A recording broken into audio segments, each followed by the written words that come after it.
നമസ്കാരം. എല്ലാവർക്കും വൃന്ദ ആസ്ട്രോളജിയിലേക്ക് സ്വാഗതം. ഞാൻ ഈ വീഡിയോയിൽ 2025 ധനുരാശിക്കാരായ മൂലം, പൂരാടം, ഉത്രാടംകാൽ ചേരുന്ന നക്ഷത്രക്കാർക്ക് എങ്ങനെ ആയിരിക്കും എന്നാണ്. ആദ്യം 2025 ഗ്രഹങ്ങളുടെ സ്ഥിതി പറയാം. നിങ്ങളുടെ രാശിയാധിപൻ വ്യാഴമാണ്. വ്യാഴം വർഷാരംഭത്തിൽ നിങ്ങളുടെ 6ാം ഭാവത്തിലാണ്. 6ലുള്ള വ്യാഴം ഒരു ഗുണദോഷ സമ്മിശ്ര ഫലമാണ് കിട്ടുക. മെയ് 14 വ്യാഴം നിങ്ങളുടെ 7ാം ഭാവത്തിലേക്ക് രാശി മാറും. 7ലുള്ള വ്യാഴം നിങ്ങൾക്ക് കേന്ദ്രത്തിലാണ്. അതുകൊണ്ട് തന്നെ വ്യാഴത്തിൻ്റെ രാജയോഗപ്രദമായ ഗുണങ്ങളാണ് കിട്ടുക. ശനി വർഷാരംഭത്തിൽ നിങ്ങളുടെ 3ാം ഭാവത്തിലാണ്. അപ്പോൾ നിങ്ങൾക്ക് ശനിദോഷമില്ല. മാർച്ച് 29 ശനി നിങ്ങളുടെ 4ാം ഭാവത്തിലേക്ക് രാശി മാറും. 4ലുള്ള ശനി ഒരു സമ്മിശ്ര ഫലമാണ് കിട്ടുക. രാഹു വർഷാരംഭത്തിൽ നിങ്ങളുടെ 4ാം ഭാവത്തിലാണ്. മെയ് 18 രാഹു വക്രഗതിയിൽ നിങ്ങളുടെ 3ാം ഭാവത്തിലേക്ക് രാശി മാറും. കേതു വർഷാരംഭത്തിൽ നിങ്ങളുടെ 10ാം ഭാവത്തിലാണ്. മെയ് 18 കേതു നിങ്ങളുടെ വക്രഗതിയിൽ 9ാം ഭാവത്തിലേക്ക് രാശി മാറും. മറ്റെല്ലാ ഗ്രഹങ്ങളും ഇടയ്ക്കിടയ്ക്ക് രാശി മാറിക്കൊണ്ടിരിക്കും. പുതുവർഷം നിങ്ങൾക്ക് കൂടുതൽ ഗുണഫലങ്ങളും നേട്ടങ്ങളും കിട്ടുന്ന ഒരു വർഷം തന്നെയായിരിക്കും. നിങ്ങളുടെ രാശിയാധിപൻ വ്യാഴമാണ്. മെയ് 14 മുതൽ ഒരു വർഷം വ്യാഴം നിങ്ങളുടെ കേന്ദ്രത്തിലാണ്.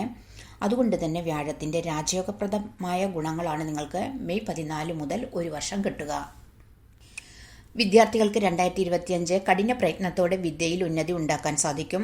ഇഷ്ടപ്പെട്ട വിഷയം പഠിക്കാൻ, ഉന്നത പഠനത്തിന്, വിദേശ പഠനത്തിന്, അതുപോലെ തന്നെ ഒക്കെ ആഗ്രഹിക്കുന്ന വിദ്യാർത്ഥികൾക്കൊക്കെ അനുകൂലമാകും. പിന്നെ പഠനം കഴിഞ്ഞ വിദ്യാർത്ഥികൾക്കൊക്കെ ജോലി കിട്ടാൻ എല്ലാറ്റിനും മെയ് 14 മുതൽ കൂടുതൽ അനുകൂലമാണ്.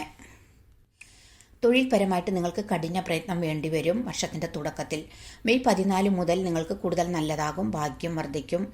തൊഴിൽ പുരോഗതി നേടാൻ സാധിക്കും. പുതിയ തൊഴിലവസരങ്ങളൊക്കെ കിട്ടാൻ തുടങ്ങും. വിദേശത്ത് ജോലി കിട്ടാൻ, അതുപോലെ പ്രൊമോഷൻ കിട്ടാൻ, ശമ്പള വർധനവിന്, ഉന്നത പദവിയുള്ള ജോലി കിട്ടാനൊക്കെ അനുകൂലമാണ്. കഠിന പ്രയത്നത്തോടെ തൊഴിൽപരമായിട്ട് നിങ്ങൾക്ക് വിജയിക്കാൻ സാധിക്കും. ബിസിനസ് പരമായിട്ട് നിങ്ങൾക്ക് നല്ലതാകും. ബിസിനസ്സിൽ, കൂട്ടു ബിസിനസ്സിലൊക്കെ ലാഭം വർദ്ധിക്കും.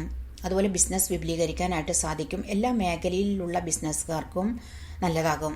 കടം കൊടുക്കുമ്പോൾ, അതുപോലെ പണമിടപാടുകളിലൊക്കെ നല്ല ശ്രദ്ധ വേണം. അതുപോലെ ബിസിനസ്സിൽ ശത്രുക്കൾ വർദ്ധിക്കും. മറ്റെല്ലാ മേഖലയിലുള്ളവർക്കും മെയ് 14 ശേഷം കൂടുതൽ നല്ലതാകും. ആരോഗ്യപരമായിട്ട് 2025 നിങ്ങൾക്ക് ആരോഗ്യകാര്യത്തിലും ഭക്ഷണകാര്യത്തിലൊക്കെ നല്ല ശ്രദ്ധ വേണം. 4ലുള്ള ശനി ചെറിയ ആരോഗ്യ പ്രശ്നങ്ങൾ, അതുപോലെ ടെൻഷനൊക്കെ നിലനിൽക്കും. വാഹനങ്ങളൊക്കെ നിങ്ങൾ സൂക്ഷിച്ച് ഉപയോഗിക്കണം. ധനപരമായിട്ട് 2025 നിങ്ങൾക്ക് നല്ല സാമ്പത്തിക അഭിവൃദ്ധി നേടാൻ സാധിക്കും. 7ലുള്ള വ്യാഴം നിങ്ങൾക്ക് പെട്ടെന്ന് ധനലാഭം ഉണ്ടാകും. മുടങ്ങിയ ധനം, അതുപോലെ കിട്ടാതിരുന്ന ധനമൊക്കെ നിങ്ങളുടെ കയ്യിൽ വന്നു ചേരും. സമ്പത്തും സമൃദ്ധിയും ഉണ്ടാകും. വരുമാനവും ലാഭവും വർദ്ധിക്കും. മറ്റെല്ലാവരുടെയും സഹായ സഹകരണം കിട്ടും. അതുപോലെ വിവാഹം നടക്കാൻ, പുനർവിവാഹം നടക്കാനൊക്കെ അനുകൂലമാണ്. പിന്നെ 7ലുള്ള വ്യാഴം നിങ്ങൾക്ക് വിവാഹ ഭാഗ്യം, സന്താന ഭാഗ്യം, സന്താന സുഖം വർദ്ധിക്കും. ദാമ്പത്യം നല്ലതാകും. അതുപോലെ സന്താനങ്ങൾക്കൊക്കെ ശുഭകാര്യങ്ങൾ നടക്കും. പുതിയ സുഹൃത്തുക്കളെ കിട്ടാൻ, അതുപോലെ പുതിയ പ്രണയം കിട്ടാനൊക്കെ നിങ്ങൾക്ക് അനുകൂലമാണ്. അതുപോലെ വിവാദങ്ങളിൽ, പ്രശ്നങ്ങളിലൊക്കെ പെടാതെ നിങ്ങൾ ശ്രദ്ധിക്കണം.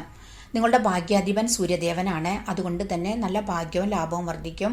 ഒപ്പം നല്ല ആത്മധൈര്യത്തോടെ മുന്നേറാൻ നിങ്ങൾക്ക് സാധിക്കും. പുതിയ വീട് വയ്ക്കാൻ, അതുപോലെ വീട് പുതുക്കി പണിയാൻ ആഗ്രഹിക്കുന്നവർക്കൊക്കെ മെയ് 14 ശേഷമാണ് കൂടുതൽ നല്ലത്. വീട്, വസ്തു, വാഹന ഭാഗ്യം, എന്തെങ്കിലും പുതിയത് വാങ്ങാൻ വേണ്ടിയൊക്കെ ധനച്ചെലവ് വർദ്ധിക്കും. കുടുംബപരമായിട്ട് നിങ്ങൾക്ക് കുടുംബത്തെ സമാധാനം നിലനിൽക്കും.